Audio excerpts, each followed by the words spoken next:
Assalamualaikum warahmatullahi wabarakatuh. Kami di sini dari kelompok 6 akan mempresentasikan materi struktur sistem pencernaan pada vertebrata. Di mana kelompok 6 ini terdiri dari 5 anggota. Yang pertama yaitu Bintang Dwi Iswara, yang kedua ada Wiwit Mustikasari, yang ketiga Stella Veduta Kathleen, yang keempat Desi Eka Safitri, dan yang kelima yaitu Destia Sukinawati Daulay.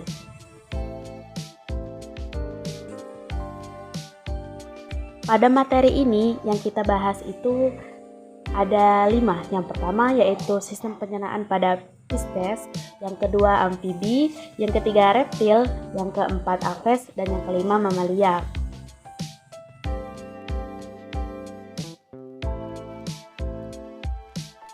Memasuki materi yang pertama yaitu ada sistem pencernaan pada amfibi.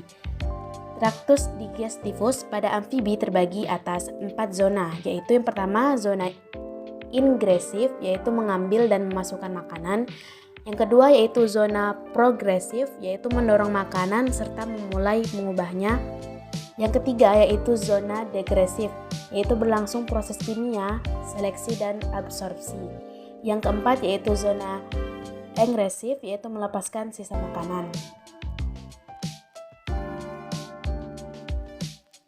Nah, kemudian saluran pencernaan pada katak meliputi yaitu ada 7.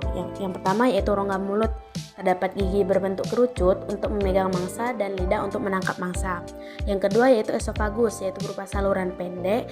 Dan yang ketiga yaitu ventriculus, yaitu berbentuk kantung yang bila terisi makanan menjadi lebar. Kemudian terdiri dari lambung katak, dapat dibedakan menjadi 2, yaitu tempat masuknya esofagus dan saluran keluar menuju anus.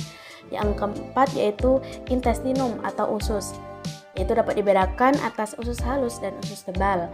Nah, usus halus ini terdiri dari duodenum, jejunum, dan ileum, tetapi belum jelas batas-batasnya. Kemudian ada usus tebal, berakhir pada rektum dan menuju kloaka. Dan kloaka merupakan muara bersama antara saluran pencernaan makanan dan saluran reproduksi dan urin. Sistem pencernaan pada reptil. Sebagaimana pada ikan dan amfibi, sistem pencernaan makanan pada reptil meliputi saluran pencernaan dan kelenjar pencernaan. Reptil umumnya karnivora atau pemakan daging. Secara berturut-turut, saluran pencernaan pada reptil meliputi 1. Rongga mulut. Bagian rongga mulut disokong oleh rahang atas dan bawah.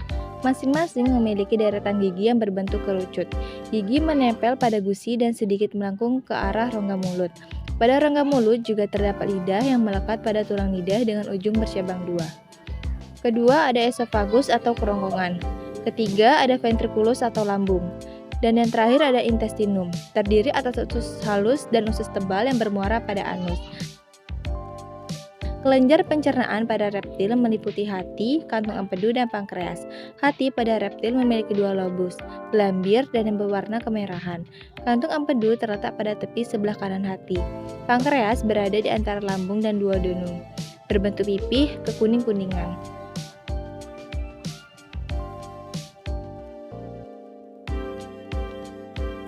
Baik, yang selanjutnya yaitu Pisces. Sistem pencernaan pada Pisces. Yang pertama, cavum oris atau rongga mulut. Terdapat gigi-gigi kecil berbentuk kerucut dan lidah yang tidak dapat digerakkan serta menghasilkan lendir. Yang kedua, esofagus. Berbentuk kerucut, pendek, terdapat di belakang insang dan bila tidak dilalui makanan, lumennya menyempit. Yang ketiga, ventriculus atau lambung. Umumnya membesar pada beberapa jenis ikan, terdapat tonjolan buntung untuk memperluas bidang penyerapan makanan. Yang keempat, intestinum atau usus. Usus berupa pipa panjang berkelok-kelok dan sama besarnya. Usus bermuara pada anus. Yang kelima yaitu anus sebagai organ pengeluaran. Kelenjar pencernaan Pisces. Yang pertama, hati.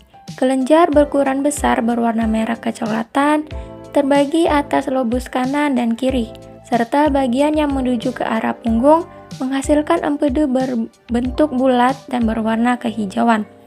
Yang kedua yaitu pankreas, berukuran mikroskopik sehingga sukar dikenali, menghasilkan enzim pencernaan dan hormon insulin. Sistem pencernaan AFES. Sistem pencernaan pada AFES terdiri atas organ-organ pencernaan. Yang pertama yaitu mulut. Terdapat paruh dan lidah berstruktur kaku dan runcing. Yang kedua yaitu esofagus atau kerongkongan, yang merupakan saluran antara rongga mulut dan lambung. Bagian bawahnya membesar berupa kantong atau tembolok. Yang ketiga yaitu crop, pelebaran kerongkongan untuk menyimpan makanan sementara. Yang keempat yaitu proventriculus atau lambung kelenjar. Yang kelima yaitu gizzard, yang merupakan dinding yang mengandung otot yang kuat untuk menghancurkan makanan dengan bantuan batu kerikil. Selanjutnya yaitu intestine. Terjadi proses kimiawi karena enzim dan empedu langsung dialirkan ke dalam usus halus karena AFES tidak mempunyai kantong empedu. Yang ketujuh yaitu kloaka, yang merupakan lubang pengeluaran sisa makanan. Kelenjar pencernaan pada AFES itu ada 3. Yang pertama hati, yaitu berwarna kemerahan, terdiri dari 2 lobus dexter dan lobus sinister, berperan mengemulsikan lemak. Yang kedua itu pankreas, terletak pada lipatan duodenum, mensekresikan cairan melalui ductus pancreaticus dan menghasilkan enzim. Kemudian yang ketiga itu limfa, berbentuk agak bundar, berwarna kecoklatan, terletak pada titik antara kelenjar lambung, empedal, dan hati sebagai tempat pemecah sel darah merah.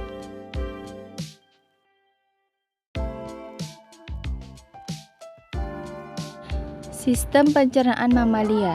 Sistem pencernaan pada mamalia memiliki anatomi dan fisiologi yang hampir sama pada hewan mamalia yang satu dengan yang lain.